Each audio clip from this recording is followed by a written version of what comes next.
গল্প শুরু হয় হিবিকি নামের এক ছেলেকে দিয়ে। সে একটা অদ্ভুত দেখতে খরগোশের কাছ থেকে বাঁচতে দৌড়াচ্ছিল এবং আপাতত সে জানে না যে সে কোন দুনিয়ায় আছে। দৌড়াতে দৌড়াতে হিবিকি একটা অদ্ভুত শব্দ শুনতে পায়। সেই শব্দ তাকে বলে, আমি এই খরগোশটাকে এখন অপ্রেজ করতে যাচ্ছি।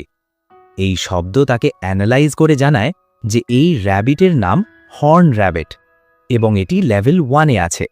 এখন এই র্যাবিট হিবিকির ওপর অ্যাট্যাক করতে যাচ্ছিল, কিন্তু হিবিকি ঘুরে দাঁড়ায় এবং এই র্যাবিট সরাসরি তার ব্যাগে গিয়ে লাগে, যার ফলে হিবিকি নিচে পড়ে যায় এবং এর কারণে র্যাবিটটা চাপা পড়ে মারা যায়।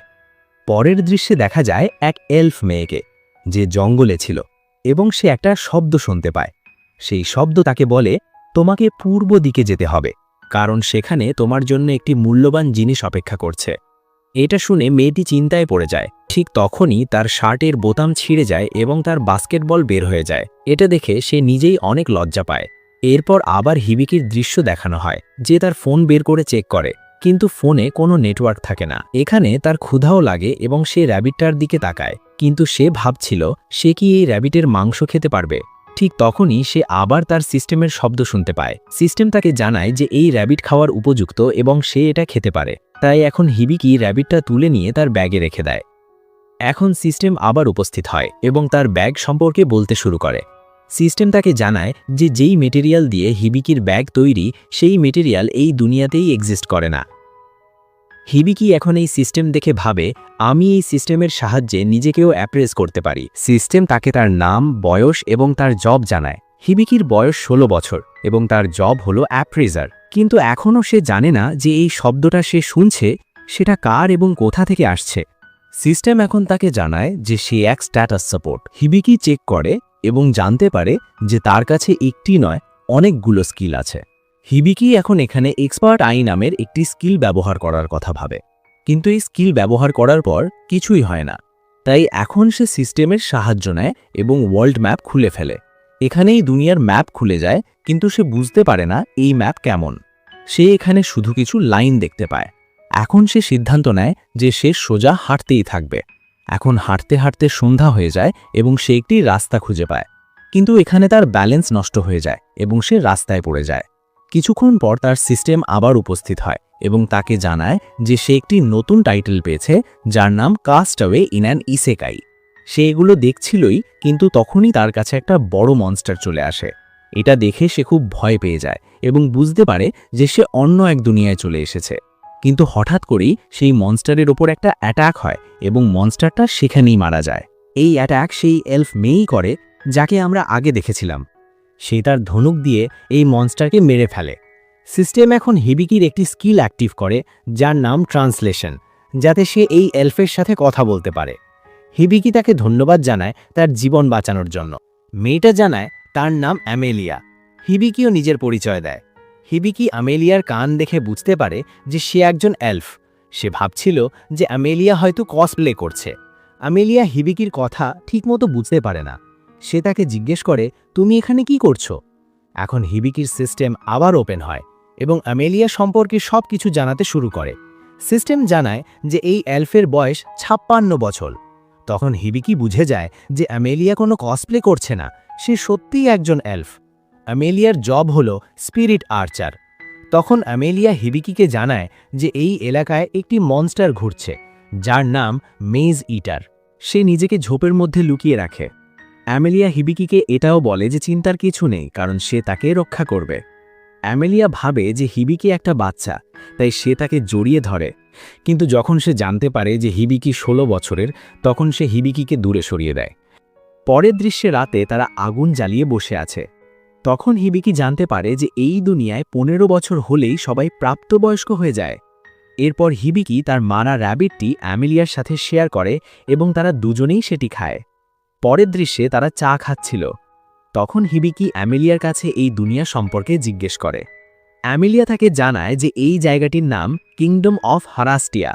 অ্যামেলিয়া হিবিকিকে জিজ্ঞেস করে, তুমি কি এই জায়গা সম্পর্কে কিছুই জানো না? তখন হিবিকি জানায় যে সে অনেক দূর থেকে এসেছে। সে এটাও বলে যে সে জাপান থেকে এসেছে। অ্যামেলিয়া বলে, আমি কখনোই এই জায়গার নাম শুনিনি।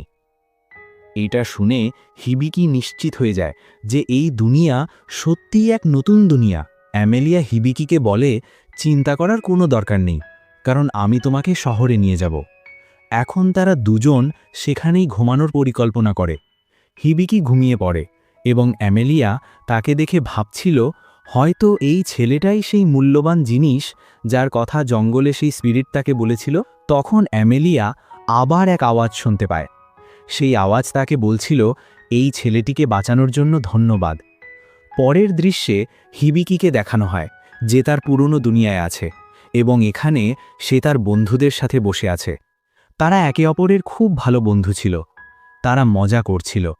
হিবিকির মনে পড়ে যে তার গ্রীষ্মের ছুটি শুরু হতে যাচ্ছিল। স্কুলের শেষ দিনে সে তার ক্লাসরুমে যাচ্ছিল। যখন সে তার ক্লাসরুমের দরজা খোলে তখন সে খুব উজ্জ্বল আলো দেখতে পায় এবং এভাবেই সে এই দুনিয়ায় চলে আসে। মধ্যরাতে হিবিকি ঘুম থেকে ওঠে এবং বুঝতে পারে যে সে একটা স্বপ্ন দেখছিল।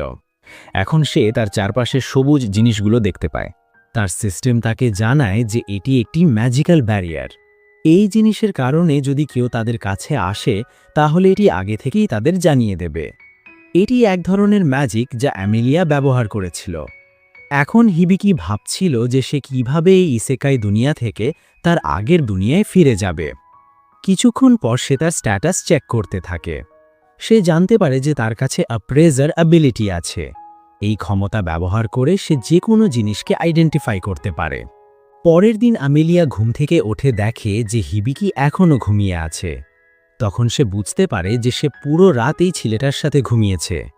কিছুক্ষণ পরে হিবিকিও জেগে ওঠে। জেগেই সে অ্যামেলিয়ার বোতাম তাকে ফিরিয়ে দেয়, যা তার জন্য খুব গুরুত্বপূর্ণ ছিল।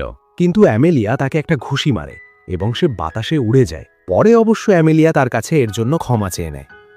পরের দৃশ্যে তারা দুজন একটি টাউনের দিকে যাচ্ছিল যার নাম লভেল। তারা জঙ্গলের মধ্যে দিয়ে যাচ্ছিল। কথা বলতে বলতে হিবিকি অ্যামেলিয়াকে জানায় যে তার কাছে একটি ওয়ার্ল্ড ম্যাপ স্কিল আছে। এটা শুনে অ্যামেলিয়া একটু অবাক হয়ে যায়। এখন অ্যামেলিয়া হিবিকির জব সম্পর্কে জিজ্ঞেস করে। হিবিকি তাকে জানায় যে সে একজন অ্যাপ্রেজার, তবে সে ভবিষ্যতে এই কাজ করবে কিনা সে জানে না। হিবিকি বলে যে তার ওয়ার্ল্ড ম্যাপ স্কিল দিয়ে সে শুধু বুঝতে পারে সে কোথায় কোথায় হাঁটছে, তবে সে এটাও বুঝতে পারে যে তার আশেপাশে কোনো মনস্টার আছে নাকি মানুষ আছে। অ্যামেলিয়া তাকে বলে যে তার এই স্কিল খুবই ভালো। এই স্কিলের জন্য অ্যাডভেঞ্চারাররা কাউকে মেরেও ফেলতে পারে।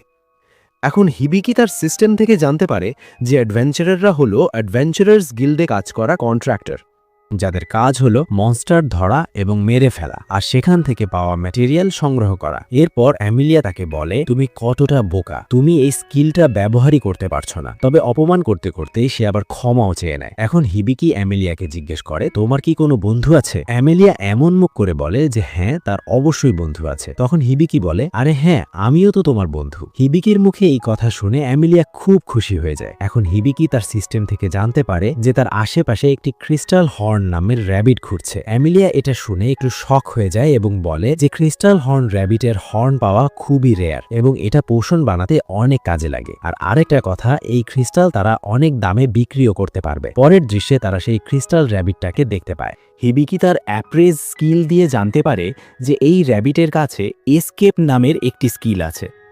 পাশাপাশি এই র্যাবিট কারো উপস্থিতিও বুঝতে পারে।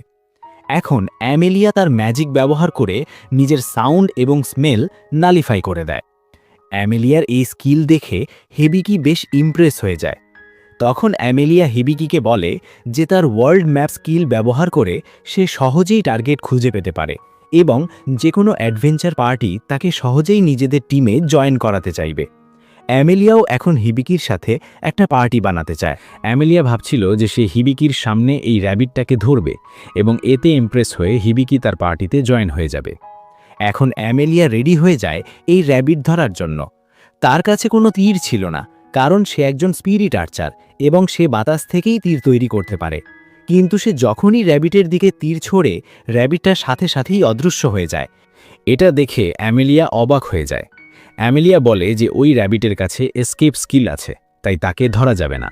কিন্তু সে এটাও বলে যে যখন র্যাবিট অ্যাটাক করে তখন সে তার এসকেপ স্কিল ব্যবহার করতে পারে না। এই কথা শুনে হিবিকি বলে যে সে নিজেই টোপ হবে আর এই সুযোগে তারা দুজন মিলে র্যাবিটটাকে ধরবে। এখন হিবিকি র্যাবিটের সামনে শুয়ে পড়ে এবং র্যাবিটটা হিবিকিকে দেখে তার দিকে এগিয়ে আসে। তাদের প্ল্যান অনুযায়ী অ্যামেলিয়া ঠিক সেইভাবেই কাজ করে এবং র্যাবিটটাকে মেরে ফেলে। অ্যামেলিয়া র্যাবিটটার চারপাশে একটা ব্যারিয়ার তৈরি করেছিল, যাতে র্যাবিটটি সহজে হিবিকির ওপর অ্যাট্যাক করতে পারে। অন্যদিকে হিবিকির সিস্টেম তাকে জানায় যে তার স্কিল আপডেট হয়ে গেছে। তখন অ্যামেলিয়া জানায় যে সে এক্সপিরিয়েন্স পেয়েছে, তাই তার লেভেল বেড়েছে, কারণ সে ওই র্যাবিট ধরতে তার অ্যাপ্রেজাল স্কিল ব্যবহার করেছিল। এখন তারা সেই ক্রিস্টাল পেয়ে যায়। পরের দৃশ্যে এক ব্যক্তিকে দেখানো হয় যে বলছিল, হিবিকি, এটা তো মাত্র শুরু। এর পরের দৃশ্যে এক অ্যাডভেঞ্চারার গিল্ডের দৃশ্য দেখানো হয়, যেখানে ইভেল নামের এক মেয়েকে দেখানো হয় যে তার অ্যাডভেঞ্চার রেজিস্ট্রেশন কমপ্লিট করেছে। এরপর আমরা দেখি হিবিকি এবং অ্যামেলিয়া অবশেষে টাউনের ভেতরে পৌঁছে গেছে, যার নাম রোভেল। অ্যামেলিয়া এখন হিবিকির হাতে তার জ্যাকেটটা দিয়ে বলে, তোমার কাপড়গুলো খুবই অদ্ভুত, তাই আমি এটা দিচ্ছি, যাতে কেউ তোমার কাপড়গুলো দেখতে না পারে। এই জ্যাকেটটা তোমার জন্য একটু লম্বা, কিন্তু কাজ চলে যাবে। আর আমরা যেই হর্নটা পেয়েছি, এটা থেকে আমরা অনেক টাকা পাবো, আর সেই টাকা ব্যবহার করে তোমার কাপড় কেনা উচিত। আমরা কমপক্ষে 200 গোল্ড কয়েন তো পাবোই, যার মাধ্যমে তুমি নিজের জন্য কিছু অস্ত্র আর আর্মারও কিনতে পারবে। তখন হিবিকি জিজ্ঞেস করে, কিন্তু একটা গোল্ড কয়েনের দাম কত? এটা শুনে অ্যামেলিয়া বেশ অবাক হয়ে যায়, কারণ হিবিকি এতটুকুও জানে না। তার এই রিয়াকশন দেখে হিবিকি বলে, আরে আমি জানি, আমি তো শুধু মজা করছিলাম। এটা বলার পর সে নিজের অ্যাপ্রেজারের কাছে জানতে চায় যে আসলে এর দাম কত। তখন সে জানতে পারে যে একটা গোল্ড কয়েনের দাম 10,000 ইয়েন, অর্থাৎ প্রায় 6,000 টাকা। এটা শুনে হিবিকি বেশ অবাক হয়ে যায়, কারণ এটা তো অনেক বেশি ছিল। সে বলে, এখন বুঝতে পারছি অ্যামেলিয়া আমাকে ওইভাবে কেন দেখছিল। তখন অ্যামেলিয়া হিবিকির কাঁধে হাত রেখে বলে, এই এরিয়ার ভেতরে তোমাকে একটু সাবধানে থাকতে হবে, এবং তুমি কাউকে এটা দেখাতে পারবে না যে তুমি এখানে কতটা নতুন, না হলে খারাপ লোকেরা তোমার সুযোগ নেয়ার চেষ্টা করবে। তখন হিবিকিও এর জন্য রাজি হয়ে যায়। পরের সিনে তারা গিল্ডে পৌঁছে যায়, যেখানে কিছু অ্যাডভেঞ্চারার অ্যামেলিয়াকে দেখে বলে, তুমি কি অবশেষে তোমার পার্টি বানিয়ে ফেলেছ? দেখতে তো তোমার এই সঙ্গীকে অ্যাডভেঞ্চারারই মনে হচ্ছে না, এটা তো একটা বাচ্চা। তুমি কি বেবি সিটিংয়ের কাজ করছো? এই কথা শুনে অ্যামেলিয়া বিরক্ত হয়ে যায়। সে বলে, দেখতে নাই লাগতে পারে, কিন্তু হিবিকি একজন অ্যাডাল্ট। ঠিক তখন সেখানে আরেকটি অ্যাডভেঞ্চারারদের গ্রুপ আসে। তারা হিবিকিকে দেখে বলে, ও, তাহলে তুমি একজন নতুন অ্যাডভেঞ্চারার। এটা বলার পর তাদের মধ্যে থেকে একজন ওই দুজনকে বলে, এভাবে ওদের বিরক্ত করো না। এটা শুনে হিবিকি বলে, চিন্তা করো না, আমি তাদের কথায় কিছু মনে করিনি। এটা শুনে সেই লোকটি হিবিকিকে বলে, ঠিক আছে, পরে দেখা হবে, তোমাকে শুভকামনা জানাই। এভাবে বলার পর সে তার সঙ্গীদের নিয়ে একটি কোয়েস্ট করতে চলে যায়। ওই সময় অ্যামেলিয়া জানায় যে সেই লোকটির পার্টির নাম সিলভার ব্যানার। এরপর তারা রিসেপশনিস্টের কাছে যায়, যার নাম জুয়েল। হিবিকি জুয়েলকে দেখে বেশ অবাক হয়ে যায়, কারণ তার কানগুলো বিড়ালের মতো। সে জীবনে প্রথমবার এমন কিছু দেখেছে। অ্যামেলিয়া এখন জুয়েলকে বলে, আমরা একটি আইটেম বিক্রি করতে চাই, আমাদের কি আলাদা একটা রুম দেওয়া যাবে? সে বলে, হ্যাঁ। পরের সিনে তারা একটি রুমে চলে যায়, যেখানে আগে থেকেই একজন লোক বসেছিল। সেই লোকটি অ্যামেলিয়াকে চিনত। লোকটা তাকে বলে, আজ এখানে কিভাবে আসা হলো? অন্যদিকে হিবিকি সেই লোকটিকে দেখে খুবই অবাক হয়ে যায়, কারণ তার বডি অনেক বেশি। এটা শুনে লোকটিও খুব খুশি হয়ে যায় এবং বলে, তোমার চোখ তো দারুণ। এটা বলার পর সে নিজের কাপড় ছিঁড়ে ফেলে এবং তার বডি দেখাতে থাকে। সে বলে, এটা আমার পরিশ্রমের ফল। অন্যদিকে হিবিকির কাছে এটা এতটাই কুল লাগে যে তার চোখে পানি চলে আসে। সে লোকটির প্রশংসা করতে শুরু করে, কিন্তু জুয়েল এবং আমেলিয়া কিছুতেই বুঝতে পারছিল না যে এখানে কি হচ্ছে। এরপর হিবিকি গিয়ে সেই লোকটির সাথে হাত মেলায়। তখন লোকটি জানায় যে তার নাম বাস টেলার্ড এবং সে এখানকার গিল্ড মাস্টার। এটা শুনে হিবিকিও নিজের পরিচয় দেয় এবং বলে, আমি কি আপনাকে ছুঁতে পারি? গিল্ড মাস্টার এতে রাজি হয়ে যায় এবং হিবিকি তার বডি ছুঁতে শুরু করে, যা জুয়েল আর আমিলিয়ার কাছে খুবই জঘন্য লাগে। তাই তারা নিজেদের স্কিল ব্যবহার করে তাদের ওপর অ্যাটাক করে দেয়। এই সময় সিস্টেম বলে, টেকনিক্যাল স্কিল গ্রিম ওয়ার এখন আপডেট হয়েছে, ক্রিয়েট ওয়াটার এবং কোল্ড ওয়াটার। এরপর সবাই শান্তভাবে বসে পড়ে। জুয়েল এখন নিজের পরিচয় ঠিকভাবে দেয়। সে বলে, আমার নাম জুয়েল, আমি এখানে রিসেপশনিস্ট এবং একই সাথে ভাইস গিল্ড মাস্টার। তোমরা এখানে কি বিক্রি করতে এসেছ?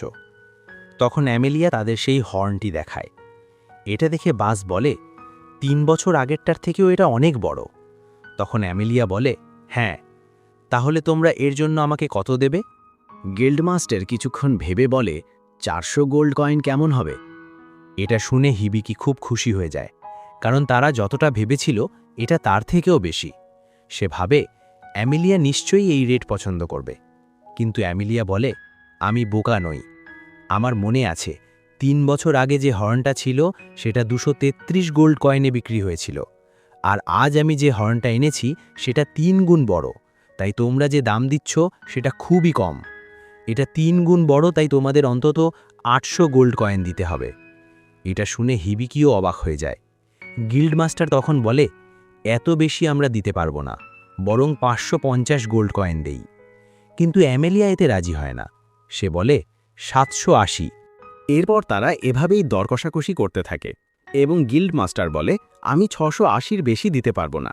তখন অ্যামেলিয়া বলে, যদি এমন হয় তাহলে আমি ক্যাপিটালের অ্যাডভেঞ্চার গিল্ডে চলে যাই, তারা হয়তো বেশি দেবে। এটা শুনে গিল্ড মাস্টারের আর কোনো উপায় থাকে না। সে বলে, ঠিক আছে, আমি তোমাকে এর জন্য 700 গোল্ড কয়েন দেব। আর এই দামে অ্যামেলিয়া রাজি হয়ে যায়।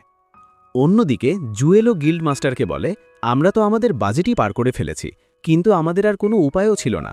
যাক, কোনো সমস্যা নেই গিল্ড মাস্টার, আমরা এই টাকা আপনার স্যালারি থেকে কেটে নেব। আপনি এতটাই বোকা যে আপনার একটা শিক্ষা নেওয়া উচিত। অন্যদিকে অ্যামেলিয়া খুব খুশি হয়ে যায় যে সে খুব ভালোভাবে নেগোসিয়েশন করেছে। সে ভাবছিল হিবিকি এখন নিশ্চয়ই তাকে বলবে, প্লিজ আমার সাথে পার্টি জয়েন করো। অ্যামেলিয়া খুব খুশি হয়ে যায়, কারণ এটি হবে তার জীবনের প্রথম পার্টি। সে এতটাই খুশি হয়ে যায় যে আবার তার বোতাম ছেড়ে যায়। এই বিষয়টি জুয়েল দেখে ফেলে এবং সে গিল্ড মাস্টার ও হিবিকিকে রুম থেকে বের করে দেয়। পরের সিনে হিবিকি বাইরে বসে থাকে। তখন তার সিস্টেম তাকে বলতে শুরু করে যে তোমার ইনহেরিট স্কিল টিউটোরিয়াল, যা লেভেল 1 ছিল, সেটার লেভেল আপ করার প্রয়োজনীয়তা পূরণ হয়ে গেছে। তখন হিবিকি জিজ্ঞেস করে, এই টিউটোরিয়াল আসলে কি? তখন সে জানায়, এটি এমন একটি স্কিল যা তাদের দেওয়া হয় যাদের বেঁচে থাকার সম্ভাবনা খুব কম। এর মাধ্যমে তুমি গডের দিক থেকে সাহায্য পাবে, যাতে তুমি এই দুনিয়ার স্কিল ও জ্ঞান পেতে পারো যতটা তোমার বেঁচে থাকার জন্য দরকার। এই কথা শুনে হিবিকির বিশ্বাসই হয় না। সে বলে, এটা কি সত্যি? ঠিক তখনই আরেকটি কণ্ঠ তাকে বলে, হ্যাঁ, এটা সত্যি। এই কণ্ঠ শুনে হিবিকি বলে, মনে হয় এটা আমার ভুল ধারণা। তারপর সে বলতে থাকে, এর মানে এই টিউটোরিয়াল স্কিল আমাকে রক্ষা করছে। আমার সেই গডকে ধন্যবাদ জানানো উচিত, কারণ তার জন্যই আমি এখনও বেঁচে আছি। হিবিকি গডকে বলে, আপনি অনেক অসাধারণ, ধন্যবাদ। তখন সেই কণ্ঠ জবাবে বলে, হ্যাঁ, ধন্যবাদ, এভাবেই আমার প্রশংসা করতে থাকো। এই কণ্ঠ শুনে হিবিকি আবার অবাক হয়ে যায় এবং বলে, এটা কার কণ্ঠ? তখন কণ্ঠটি বলে, আমি সেই গড যে তোমাকে সাহায্য করছে। তখন হিবিকি বলে, আপনি কি আমার সাথে সরাসরি কথা বলছেন? সে বলে, হ্যাঁ, কিন্তু আমি সবসময় এটা করতে পারি না, এটাই একটা সমস্যা। তবুও আমি তোমাকে সাহায্য করার জন্য আমার সেরাটা দেব, কিন্তু তবুও এটা তোমার উপরে নির্ভর করে। তোমাকে নিজের খেয়াল রাখতে হবে এবং বেঁচে থাকতে হবে। এটা বলে গড তাকে বিদায় জানায়। এটা শুনে হিবিকি বলে, থামুন, আমার আপনাকে আরও অনেক প্রশ্ন জিজ্ঞেস করার আছে। কিন্তু গড আর ফিরে আসে না। তখন তার সিস্টেম তাকে জানায় যে তার টিউটোরিয়াল স্কিলের লেভেল এখন বেড়ে গেছে। এই কারণে যে সাপোর্ট সে গাইডের কাছ থেকে পাচ্ছিল সেটা আর পাবে না। এটা শুনে হিবিকি ভাবতে থাকে যে এই গাইডটা আসলে কে ছিল। ঠিক তখনই অ্যামেলিয়া তার সাথে কথা বলতে সেখানে আসে, কিন্তু তখনই সেখানে এক মেয়ে চলে আসে। সে অ্যামেলিয়াকে বলে যে তার একটা কোয়েস্ট এসেছে। অ্যামেলিয়া কোয়েস্টটা পড়তেই একটু সিরিয়াস হয়ে যায়। সে হিবিকিকে বলে, সরি, কিন্তু আমাকে এখনই শহর ছেড়ে যেতে হবে, কারণ এই কোয়েস্টটা আমার হোম টাউন থেকে এসেছে এবং আমি এটাকে ফিরিয়ে দিতে পারি না, আর আমি তোমাকে আমার সাথে নিয়ে যেতেও পারবো না। এটা শুনে হিবিকি বুঝে যায় যে যার কথা গাইড হিসাবে বলা হচ্ছিল যে তাকে আর সাপোর্ট করবে না, সে আসলে অ্যামেলিয়াই ছিল। অর্থাৎ এখন অ্যামেলিয়া আর তার সাথে থাকবে না তাকে সাহায্য করার জন্য। পরের সিনে আমরা একটি গুহায় ইভিলকে দেখি, যে তার পাওয়ার ব্যবহার করে একটি আয়না সুমন করে। কিন্তু ইভিল সেটার দিকে তাকিয়ে বেশ হতাশ হয়ে যায় এবং বলে, আমি এই জিনিসটা এখানেও খুঁজে পাচ্ছি না। শেষ পর্যন্ত এটা আমি কোথায় পাব? এভাবে বলে সে সেখান থেকে চলে যায়। পরের সিনে অ্যামেলিয়া অবশেষে চলে যাচ্ছে। সে হিবিকিকে বলে, তুমি কি একা ঠিক থাকতে পারবে? হিবিকি বলে, হ্যাঁ, তুমি আমার চিন্তা করো না, তুমি যাও। এটা বলার পর হিবিকি মনে মনে বলে, অ্যামেলিয়া ইতিমধ্যেই আমাকে অনেক সাহায্য করেছে। আমি অ্যামেলিয়াকে থামিয়ে তার বোঝা হতে চাই না। অ্যামেলিয়া তাকে বলে, আমি জুয়েলকে বলেছি যেন সে তোমার খেয়াল রাখে, তাহলে সব ঠিক থাকবে। আর তুমি এখন কি করার কথা ভাবছ? তখন হিবিকি বলে, আমি ভাবছি একজন অ্যাডভেঞ্চারার হব। আমি দেখেছি এমন কিছু কোয়েস্ট আছে যেগুলো নন কমব্যাট লোকেরাও নিতে পারে। তখন অ্যামেলিয়া বলে, তাহলে একটু সাবধানে থেকো। এটা বলার পর অ্যামেলিয়া তাকে বলে, এখন তুমি আমাকে এখানেই রেখে যেতে পারো। যাওয়ার আগে সে বলে, যদি তুমি চাও তাহলে তুমি সেই বাড়িতেই থাকতে পারো যেখানে আমি থাকছিলাম। এটা বলার পর সে হিবিকিকে সেই জায়গার একটি ম্যাপ দিয়ে দেয় এবং বলে, স্মাইলিং গডেস ইনে যেও এবং তানিয়ার সাথে দেখা করো। তখন হিবিকিও বলে, ঠিক আছে। সেখানে অ্যামেলিয়া বলে, আমরা খুব শীঘ্রই আবার একে অপরের সাথে দেখা করব। আর যদি তুমি কোথাও দূরে যাওয়ার পরিকল্পনা করো তাহলে জুয়েলকে জানিয়ে দিও, আমি সেখানে এসে তোমার সাথে দেখা করব। তখন হিবিকি বলে, ঠিক আছে, আর হ্যাঁ, আমাকে তোমার জ্যাকেটটা ফেরত দিতে হবে। তখন অ্যামেলিয়া বলে, না, তুমি এটা নিজের কাছে রাখো, এটা আমার পক্ষ থেকে তোমার জন্য একটা গিফট। তখন হিবিকি বলে, কিন্তু এর প্রয়োজন তো তোমারই বেশি, কারণ তোমার বারবার বোতাম খুলে যায়, এতে তুমি নিজেকে ঢাকতে পারবে। এটা শুনে অ্যামেলিয়া খুব লজ্জা পেয়ে যায় এবং হিবিকিকে বাই বলে দৌড়ে চলে যায়। এখন হিবিকিও চলে যায়। অন্যদিকে অ্যামেলিয়া খুব লজ্জা পাচ্ছিল। সে বলছিল, বিশ্বাসই হচ্ছে না যে হিবিকি আমাকে একবার না 3বার বোতাম খোলা অবস্থায় দেখেছে। সে দৌড়াতে দৌড়াতে খেয়ালই করে না এবং ইভিলের সাথে ধাক্কা খেয়ে যায়। সে বলে, আমাকে মাফ করে দাও, তোমার আঘাত লাগেনি তো? কিন্তু সেই দেখে যে ইভিলের অবস্থা খুব খারাপ, সে নিচে পড়ে আছে। তবুও ইভিল বলছিল, চিন্তা করো না, আমি ঠিক আছি। কিন্তু তার অবস্থা দেখে অ্যামেলিয়া বলে, না, তুমি মোটেও ঠিক দেখাচ্ছ না। ঠিক তখনই এই সব শব্দ শুনে একজন গার্ড সেখানে চলে আসে। সে আমেলিয়াকে জিজ্ঞেস করে, এখানে কি হচ্ছে? আমেলিয়া বলে, আমাকে হঠাৎ করে বাড়ি ফিরে যেতে হবে। এটা শুনে ইভিল তাকে জিজ্ঞেস করে, তুমি কি এলফদের দেশে যাচ্ছ? সে বলে, হ্যাঁ, আমি আমার কিংডম ফেয়ার নট কিংডমে যাচ্ছি। এটা শুনেই ইভিলের মুখে এক শয়তানি হাসি চলে আসে। সে এখন মিথ্যে বলে, আরে কি অদ্ভুত কোইন্সিডেন্স, আমিও সেখানেই যাচ্ছি, চলো একসাথে যাই। পরের সিনে সন্ধ্যা হয়ে যায়। আমরা হিবিকিকে দেখি। সে বলে, আমেলিয়া যাওয়ার পর থেকে আমি বেশিরভাগ সময় ঘুমিয়েই কাটাচ্ছি। এটা বলে সে তার ফোন দেখে, যার ব্যাটারি পুরো শেষ হয়ে গেছে। সে বলে, এখনও আমি কোনো উপায় পাইনি যাতে আমি আমার দুনিয়ায় ফিরে যেতে পারি। আর এখন পর্যন্ত গডও আমার সাথে আর কোনো কথা বলেনি, আর গিল্ডের কাছেও সাহায্য চেয়ে কোনো লাভ নেই। এখন আমরা একটা ফ্ল্যাশব্যাক দেখি, যেখানে হিবিকি জুয়েলকে বলে, আমি অন্য এক দুনিয়ায় যেতে চাই। এটা শুনে জুয়েল লজ্জা পেয়ে যায় এবং বলে, সেই জায়গা তুমি টাউনের বাইরে পেয়ে যাবে। এটা শুনে হিবিকি খুব খুশি হয়ে যায় এবং সেখানে পৌঁছে যায়। কিন্তু সে দেখে এটা সেই জায়গা যেখানে ওই সব হয়, অর্থাৎ এটা লুচ্চাদের জায়গা। ওই জায়গা দেখে হিবিকি ভয় পেয়ে যায় এবং বলে, আমি তো এই জায়গাটা খুঁজছিলাম না। এরপর আবার বর্তমানে দৃশ্য দেখানো হয়, যেখানে হিবিকি বলে, আমি চাই না কেউ আমার ওপর সন্দেহ করুক, তাই আমি বেশিরভাগ মানুষের সাথে কথা বলতে চাই না যে আমি কোথা থেকে এসেছি। আমি বুঝতেই পারছি না কেন আমি এই দুনিয়ায় এসেছি। ঠিক তখনই তানিয়া সেখানে আসে। সে হিবিকিকে দেখতে এসেছে। সে বলে, তুমি ব্রেকফাস্ট আর লাঞ্চের জন্য নিচে আসোনি, তুমি ঠিক আছো তো? তখন হিবিকি বলে, হ্যাঁ। তখন তানিয়া বলে, শুনে ভালো লাগলো, যাই হোক ডিনারের সময় হয়ে গেছে, তুমি খাবে তো? তখন হিবিকি বলে, হ্যাঁ, আমি আসছি। এটা শুনে সে বলে, ঠিক আছে, আমি তোমার জন্য অপেক্ষা করব।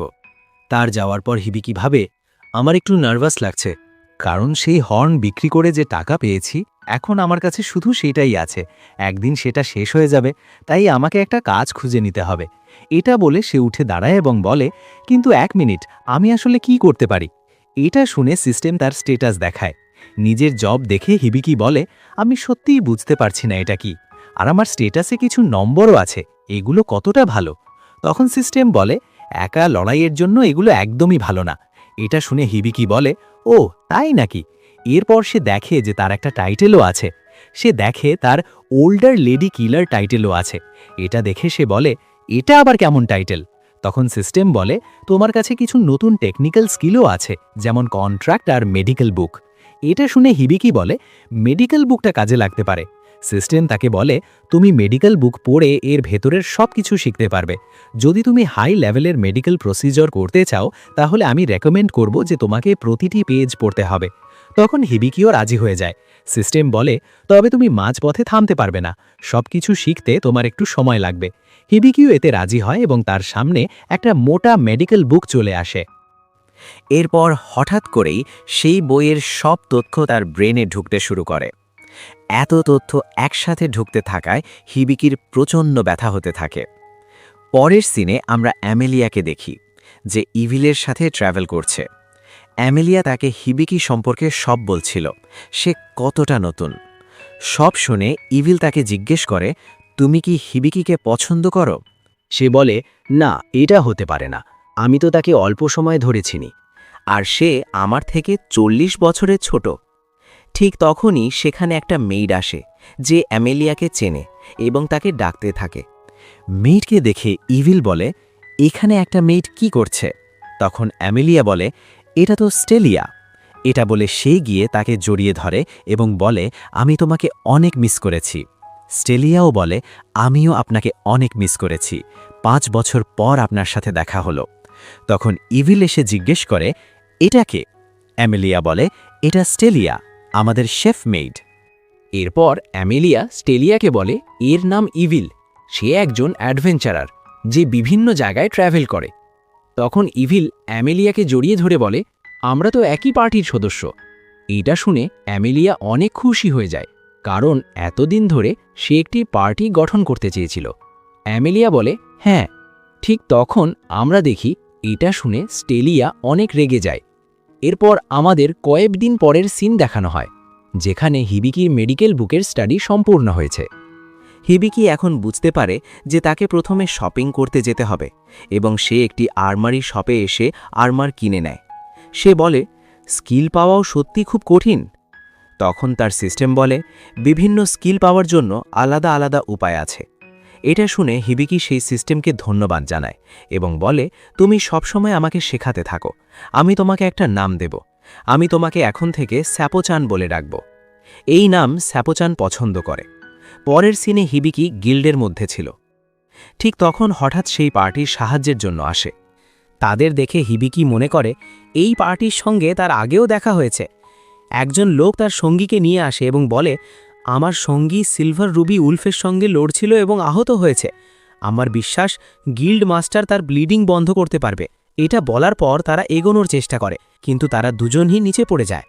আমরা দেখতে পাই যে ব্যক্তি আহত হয়েছে সে সত্যিই খুব খারাপভাবে আহত হয়েছে। তার হাত এবং পা কেটে গেছে এবং রক্ত ঝরছে। ঠিক তখন জুয়েল আসে এবং বলে, মাফ করবেন, গিল্ড মাস্টার এখন টাউনে নেই, আমরা ব্লিডিং অন্য হিলিং ম্যাজিক দিয়ে থামাতে পারব। তখন একজন বলে, আমরা যতটা সম্ভব চেষ্টা করেছি, কিন্তু কিছুই কাজ করছে না। হিবিকেও দেখে ওই লোকের থেকে প্রচুর রক্ত বেরোচ্ছে। ঠিক তখন সে মনে করে যে সে তার মেডিকেল বুকের স্কিল ব্যবহার করতে পারে। এটা শুনে স্যাপো বলে, হ্যাঁ, এটা সম্ভব। এরপর হিবিকি তাদেরকে বলে, আমাকে একবার ওই ব্যক্তিকে চেক করার অনুমতি দাও। তারা জিজ্ঞেস করে, তুমি কি হিলার? সে বলে, না, আমি একজন অ্যাপ্রেইজার। এটা শুনে একটি মেয়ে রেগে যায় এবং বলে, শেষ পর্যন্ত একজন অ্যাপ্রেইজার কিভাবে একে বাঁচাবে? হিবিকি বলে, আমার কাছে মেডিকেল স্কিল আছে, তাই আমি সাহায্য করতে পারবো। এটা শুনে অন্য লোক বলে, ঠিক আছে, যদি তাই হয় দয়া করে সাহায্য করো। হিবিকিও রাজি হয় এবং ওই লোকের কাছে গিয়ে মেডিকেল বুক এক্সিকিউট করে। এখন স্কিল প্রথমে ওই ব্যক্তিকে পরীক্ষা করতে শুরু করে। সে জানতে পারে ওই ব্যক্তির শরীরে ডেথ পয়জন আছে। এটা এমন একটা পদার্থ যা বিষাক্ত হার্বে পাওয়া যায়। এই কারণে ব্লিডিং থামানো খুব কঠিন হবে। ওই ব্যক্তি মাত্র 5 মিনিট বাঁচবে। এটা শুনে হিবিকি ঘাবড়ে যায়। সে বলে, তাহলে আমি কিভাবে একে হিল করব? স্যাপো তাকে বলে, যেহেতু তার অনেক রক্ত চলে গেছে, তাই তাকে পুরোপুরি ঠিক করতে হবে। তার সাথে সাথে তার হাত এবং পা রিস্টোর করতে হবে। আমি রেকমেন্ড করি তুমি হাইপার কিওর এবং পারফেক্ট হিল ব্যবহার করো। এর জন্য 150 এমপি দরকার, কিন্তু তোমার এমপি এখন মাত্র 56। এটা শুনে হিবিকি বলে, তাহলে আর কিছু করা সম্ভব নয়? বাকি অ্যাডভেঞ্চারাররা বলে, তুমি পারবে না, তাই না? হিবিকি বলে, ডেথ পয়জনের কারণে আমরা ব্লিডিং থামাতে পারছি না। প্রথমে আমাদের পয়জন সরাতে হবে, তারপর তার হাত ও পা রিস্টোর করতে হবে। এখানে কেউ আছে কি যে হাইপার কিওর এবং পারফেক্ট হিল ব্যবহার করতে পারে? তারা বলে, না, এখানে কেউ নেই। ঠিক তখন স্যাপো বলে, ওই ব্যক্তির কাছে মাত্র 4 মিনিট বাকি। হিবিকি বলে, আমি জানি কিভাবে হিল করতে হয়, কিন্তু এটা যথেষ্ট নয়। কোনো অন্য উপায় নেই কি? স্যাপো বলে, হ্যাঁ, আমি রেকমেন্ড করি তুমি একটি টেকনিক্যাল স্কিল যার নাম কন্ট্রাক্ট ব্যবহার করো। তুমি আশেপাশের লোকদের থেকে টেম্পোরারি এমপি ট্রান্সফার করাও এবং এরপর একত্রিত এমপি ব্যবহার করে ট্রিটমেন্ট পারফর্ম করো। একটি ভার্বাল কন্ট্রাক্টই যথেষ্ট। এটা শুনে সে সবাইকে বলে, দয়া করে আমার সাথে একটা কন্ট্রাক্ট করো এবং তোমরা তোমার সব এমপি আমার কাছে ট্রান্সফার করো। যদি আমার কাছে যথেষ্ট এমপি থাকে তাহলে আমি একে হিল করতে পারবো।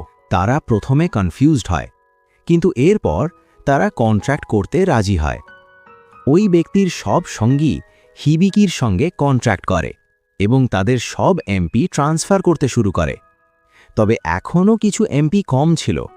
এটা দেখে জুয়েল বলে, আমি কি কন্ট্রাক্ট করতে পারি? স্যাপো বলে, হ্যাঁ, যদি জুয়েল সাহায্য করে তাহলে হিল করা সম্ভব। হিবিকি রাজি হয় এবং কন্ট্রাক্ট করে তার এমপি নেয়। হিবিকি এখন প্রস্তুত হয়। সে প্রথমে ওই ব্যক্তির ওপর হাইপার কিওর ব্যবহার করে, যার ফলে তার শরীরের পয়জন কিওর হয়। এরপর হিবিকি তাকে পারফেক্ট হিল করে, যার ফলে প্রচুর আলো হয়। যখন আলো চলে যায় আমরা দেখি ওই ব্যক্তির হাত ও পা পুনরায় চলে এসেছে, অর্থাৎ ওই ব্যক্তি পুরোপুরি সুস্থ। এটা দেখে সবাই খুব খুশি হয়। হিবিকিও খুশি হয়, কিন্তু সে খুব ক্লান্ত হয়ে যায় এবং অজ্ঞান হয়ে যায়। এরপর হিবিকি আবার স্বপ্ন দেখে, যেখানে তার সামনে আসে আমানে। আমানে বলে, তুমি যা কিছু করো তা আগে ভাবো না। একটি কুকুরকে বাঁচাতে তুমি নিজেই নদীতে ঝাঁপ দিয়েছিলে এবং একবার ছাদের ওপর আটকে থাকা বিড়ালকেও বাঁচিয়েছিলে। তুমি সবসময় চিন্তা না করে অ্যাকশন নাও। এটার কোনো গ্যারান্টি নেই যে সবসময় কেউ তোমাকে বাঁচাবে, তাই তোমাকে সাবধানে থাকতে হবে। সিন আবার বর্তমানে আসে। সে যখন ওঠে তখন হঠাৎ করে তার অনেক লেভেল আপ হতে শুরু করে। লেভেল আপ হওয়ার শব্দ এতটা বেশি যে তার মাথায় ব্যথা হয়ে যায়। ঠিক তখন জুয়েল আসে। সে তাকে জিজ্ঞেস করে, তুমি এখন কেমন অনুভব করছো? সে বলে, আমি ঠিক আছে, মাফ করো যে আমি তোমার জন্য একটি বোঝা হয়ে গেলাম। সে বলে, এরকম কিছুই নয়, তুমি আমার ছোট ভাই জেডকে বাঁচিয়েছ, এই জন্য আমি তোমার প্রতি অনেক কৃতজ্ঞ। এটা শুনে হিবিকি অবাক হয়ে বলে, সে কি তোমার ছোট ভাই ছিল? কিন্তু সে তো মানুষ ছিল, আর তুমি তো হাফ বিস্টম্যান। এটা শুনে সে বলে, এর কারণ আমাদের মা আলাদা আলাদা ছিল। হিবিকি বলে, ওহ, আর এই কাজের জন্য আমাকে ধন্যবাদ বলার দরকার নেই। যদি অন্য সবাই আমাকে তার মানা না দিত তাহলে আমি কিছুই করতে পারতাম না। সে বলে, হ্যাঁ, কিন্তু এটা সম্ভব হয়েছে শুধু তোমার কারণে, তাই প্লিজ আমার ধন্যবাদ অ্যাকসেপ্ট করো। হিবিকি খুশি হয়ে হাসে এবং বলে, ঠিক আছে। হিবিকির এই কিউট হাসি দেখে জুয়েলও যেন গলে যায়, কিন্তু সে নিজেকে কন্ট্রোল করে বলে, আমি এই ম্যাটারের জন্য গ্যাগ অর্ডার ইস্যু করেছি, অর্থাৎ এখানে যা কিছু হয়েছে তা বাইরের কেউ জানবে না। হিবিকি বলে, কিন্তু তুমি এটা কেন করলে? সে বলে, এখন পর্যন্ত কেউ হাইপার কিওর আর পারফেক্ট হিল একসাথে ব্যবহার করেনি। যদি এটা বাইরে জানা যায় তাহলে তারা তোমার সুযোগ নিয়ে টাকা কামাবে। এটা শুনে হিবিকিও একমত হয়। তখন জুয়েল বলে, সম্ভব হলে তুমি অ্যাডভেঞ্চার্সের পার্টিতে জয়েন হও। যদি তোমার আশেপাশে ফ্রেন্ডলি কমব্যাট করার লোক থাকে তুমি নিরাপদ থাকবে। হিবিকি বলে, আমি জানি না এটা করা উচিত কিনা, আর আমি জানি না যে এই শহরে আমি কতদিন থাকব, এবং আমি চাই না যে আমার সমস্যা কারো উপর চাপানো হোক। ঠিক আছে, যদি আমার কমরেড বা কোনো গার্ড থাকে সে অনেক কাজে লাগবে, কারণ আমি একজন নন কমব্যাট পার্সন। জুয়েল বলে, তবে এক উপায় আরও আছে, তুমি একজন বডিগার্ড হায়ার করতে পারো। পরের সিনে আমরা দেখি এক জেলের সিন, যেখানে আমরা এক উলফের মতো বিস্টম্যানকে দেখি, যে অনেক রেগে আছে। ওইখানেরই এক ছোট মেয়ে যে খুব ভয়ে ছিল, সেই বিস্টম্যানকে ধরে রেখেছে। বিস্টম্যান তাকে বলে, চিন্তা করো না, কেউ আমাদের কাছে আসলে আমি তাকে ছিঁড়ে ফেলব। আর এখন এর নেক্সট এপিসোড দেখার জন্য তাড়াতাড়ি এই চ্যানেলকে সাবস্ক্রাইব করে তার পাশে থাকা বেল আইকনে ক্লিক করে অল নোটিফিকেশন সিলেক্ট করে দিও, যাতে এই অ্যানিমের নেক্সট এপিসোড আপলোড দেওয়ার সাথে সাথেই তোমাদের কাছে নোটিফিকেশন চলে যায়। আর ভিডিও ভালো লাগলে লাইক করে দিও। তো দেখা হবে অন্য কোনো ভিডিওতে। ততক্ষণ পর্যন্ত বাই বাই।